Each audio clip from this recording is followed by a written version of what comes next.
আল্লাহর রসুলের কাছে আকর্ষণের পাত্র ছিলেন। কেমন আকর্ষণের পাত্র ছিলেন এটা দুনিয়ার সামনে তুলে ধরার কোনো প্রয়োজন নাই।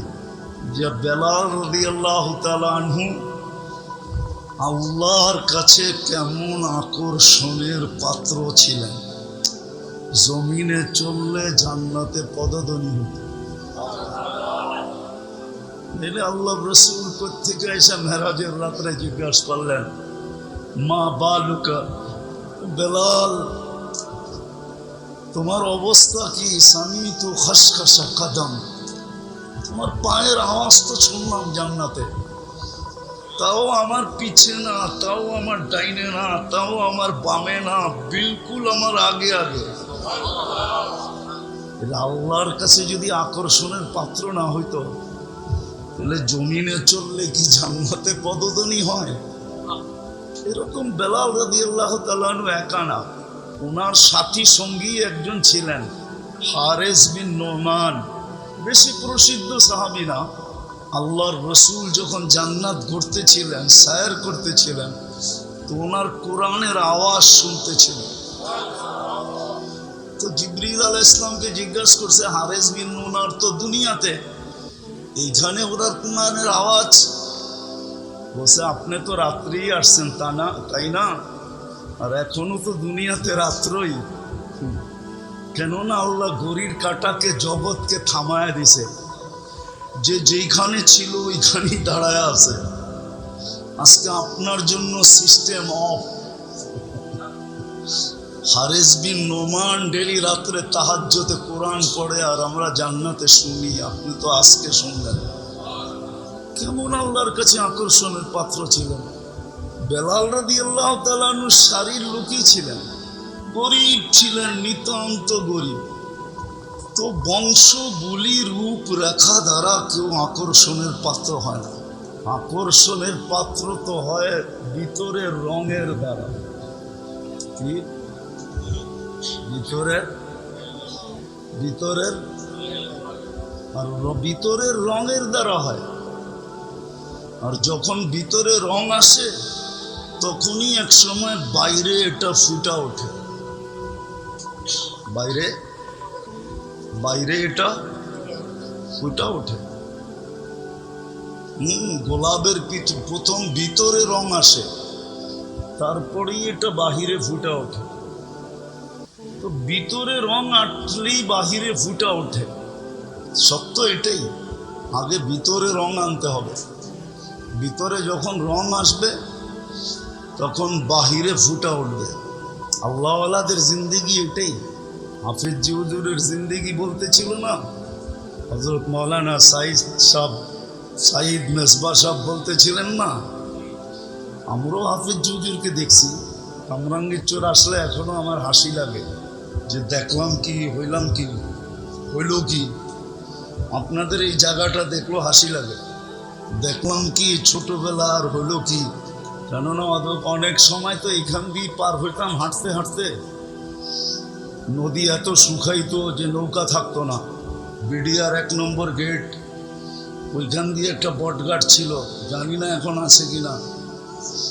নদীর পারে ইট বালু বিক্রি হতো, ওইখান দিয়ে পার হয়ে পাতাইলা কামরাঙ্গীর চর মেরা দিতাম নুরিয়া মাদ্রাসা। তো হাফিজ জি হুজুর রহমতুল্লাহ আলাইহি বাস্তবিক ভিতরে ছিল রং, বাহিরে ওটা ফুটা উঠছে। রংটা কোথায় ছিল? আল্লাহওয়ালাদের রং ভিতরে হয়, তারপরেই ফুটা ওঠে। রাবেয়া বসরি ও রহমতুল্লাহ আলাইহা, রাবেয়া বসরির বাড়ি আর বেলাল রাদিয়াল্লাহু তাআলা আনহুর বাড়ি 1 থেকে 1.5 ঘন্টার দূরত্ব। কিন্তু রাবেয়া বসরির নাম এখনো শুনলে মহিলারা চুমা দেয়। রাবেয়া বসরিও কৃতদাসী ছিল, ওর ভিতরটা রঙিন ছিল। আজকে আমাদের ভিতরে রং নাই, সব রং উপরে। সব রং কি? সব রং। যুবকের যৌবনের রং উপরে, ভিতরে নাই।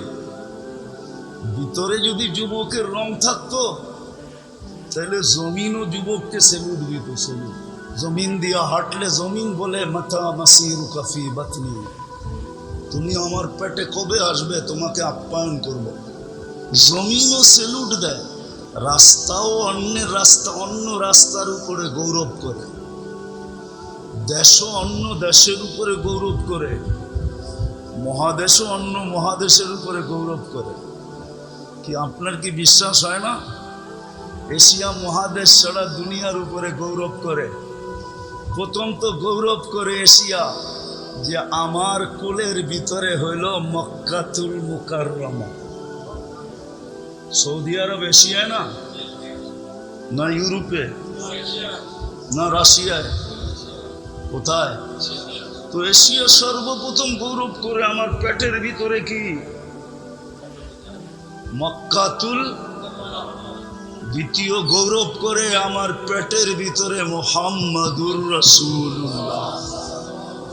আপনার কি বিশ্বাস হয় না এশিয়া যে সারাদিন গৌরব করে? না বিশ্বাস হয় না? হ্যাঁ, বাকিদের কথা বাদেই দিলাম।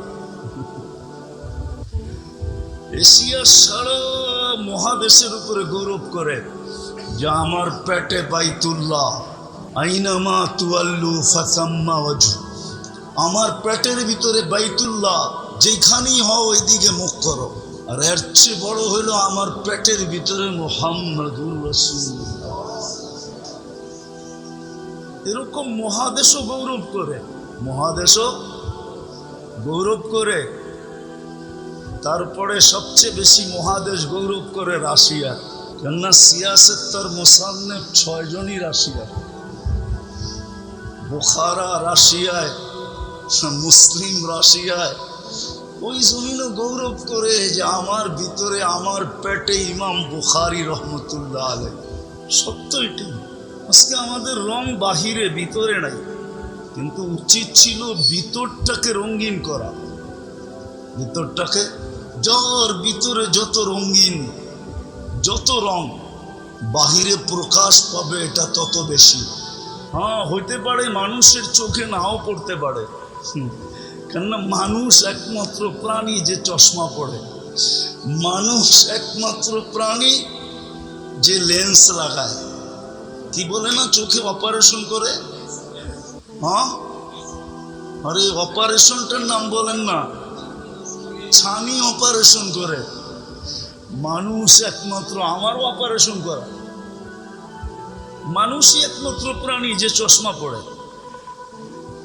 এই জন্য বলতেছিলাম, মানুষের চোখে রং নাও পড়তে পারে, যুবকের রং মানুষের চোখে নাও পড়তে পারে, কারো ভিতরের রং বাহিরে ফুটা উঠার পরও কারো চোখে না পড়তে পারে, কিন্তু সৃষ্টির চোখে পড়বে এতে কোনো সন্দেহ নেই। কেননা সৃষ্টি চশমাও পড়ে না, আবার সৃষ্টির চোখে ছানিও পড়ে না। একমাত্র মানুষের চোখে ছানি পড়ে, একমাত্র মানুষই চশমা পড়ে, আর কোনো সৃষ্টি চশমা পড়ে না। কেউ প্রমাণ দিতে পারবে না। চোখের ডাক্তার একমাত্র মানুষের জন্য, পশুর ডাক্তার চোখ, পশুর চোখের কোনো ডাক্তার নাই। মনে হয় বুঝাইতে পারতেছি না। বিদায় সৃষ্টির চোখে পড়বেই পড়বে যখন ভিতরটা রঙিন হবে। আজকে আমাদের ভিতরে রং নাই, সব বাহিরে রং। আর ভিতরটা রঙিন হবে যখন আল্লাহর রহমতের ছোঁয়ায় সব সময় থাকবো। এই জন্য এই সমস্ত মজলিসে আমরা আসি বটে, কিন্তু যেইভাবে শোনার ওইভাবে শুনি না, যেইভাবে পরিবেশ বানানো ওইভাবে বানাই না। ওইভাবে যদি শুনি মনোযোগ দিয়া, পরিপূর্ণ মনোযোগ দিয়া, তাইলে আল্লাহর কথা সত্য, লাআল্লাকুম তুরহামুন। রহমতের কানেকশন, রহমতের সম্পর্ক তোমার সাথে হবেই হবে। তখন আর শত মজলিস দরকার হবে না, এক মজলিসে জিন্দিগি চেঞ্জ। কয় মজলিসে? আমি আপনাকে প্রমাণ দিতে পারবো। হাজারো লোক আছে, ইতিহাসের পাতায় খুঁজলে পাওয়া যায়, কিতাবাদিতে খুঁজলে দেখা যায়, সামান্য কথায় জীবন চেঞ্জ। ইব্রাহিম ইবনে আদম রহমতুল্লাহ আলাইহি জিজ্ঞাসা করছে, গভীর রাত্রে আমার ছাদে কি করিস? কয়, আমি উট তালাশ করতেছি। উট? কয়, পাগল নাকি? উট ছাদে উঠবে কি করে? আমি যদি পাগল হই তো আপনিও পাগল। বলছে আমি কি করা? তাহলে রাজ প্রাসাদে বসে আল্লাহ পাবেন কি করা? জীবন চেঞ্জ। কথা কিন্তু লম্বা না, দিল দেমাগ ফাইরা সব বাহিরে হয়ে গেছে। ওই দিনই রাজত্ব ছেড়ে দিছে। এতটুক কথায় জীবন চেঞ্জ। বনি ইসরাইলের সবচেয়ে বড় বদমাস ইতিহাসের পাতায় পাওয়া যায়, যার নাম কিফিল। এতটুক কথায় শুধু জীবন চেঞ্জ।